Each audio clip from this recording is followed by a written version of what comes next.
Who would you say were your early influences in ministry?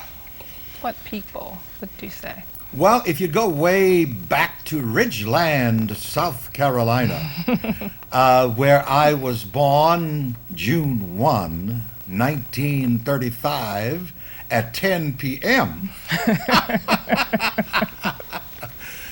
as I grew up as a child, I began to listen to Dr. Norman Vincent Peale, Power of Positive Thinking, on radio. And I was just so fascinated with the idea that, wow, we can control our experience of life by our thinking. And so I wrote to him for the booklets of his talks. And I began to study those with great fascination, which later helped me to develop my philosophy, which I call the science of living. Because the very idea that there is a science to living was not something that was taught to people in the fundamentalist churches, black, white, or whatever.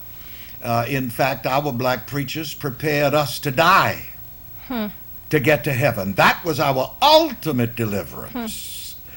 And the idea that I got from Dr. Peale, power of positive thinking, wow, there's a science to this. I can learn how to think about myself positively.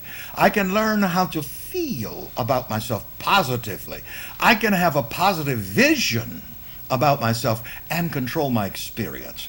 I don't have to be stuck down here in South Carolina, sitting on a log, all of my days complaining about poor black me. You see what the white folks are doing to me.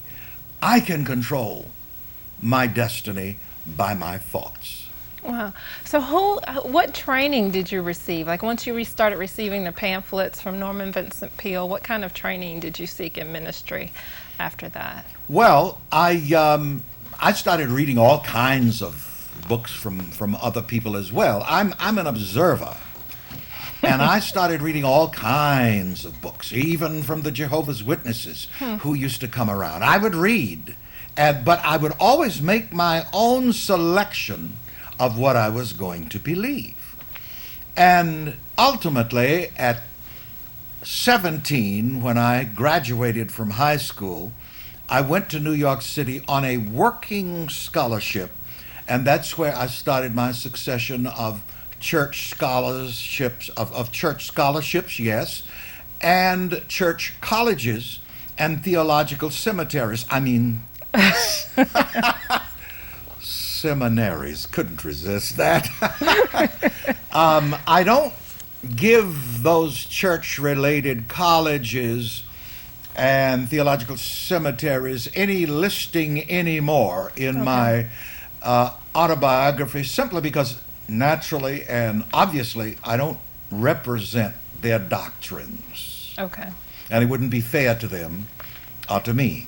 In fact, the president of one of those seminaries, when called by another researcher, which is why I'm not going to give you the name, repeated to him, well, yes, that Reverend Ike, yes, he studied here. He got a degree here. But he apostatized, which means to go astray from the faith, became a heretic.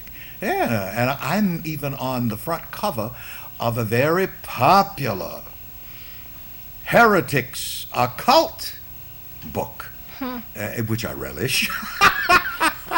Controversy never bothered me. As a matter of fact, I just always loved it. But he said he apostatized. And I would like to point out, however, early here that everybody is somebody's heretic. Norman Vincent Peale, for a moment, there was a move to expel him from his denomination when he came out with the teaching and with the book, Power of Positive Thinking. Because this idea, what are you talking about? The power of positive thinking. We ought to be preaching the gospel. And to mention another person who was influenced by Norman Vincent Peale, Dr. Robert Schuller, Right. Possibility thinking. I read an article about him where they researched him and interviewed a minister who is a peer of his in an adjoining parish. And the minister said, yes, we have listened to him carefully for the gospel and have not heard it. Wow. So all of these people who depart from pie in the sky by and by when you die have been labeled heretics. Of course, the first one in Christianity was Jesus.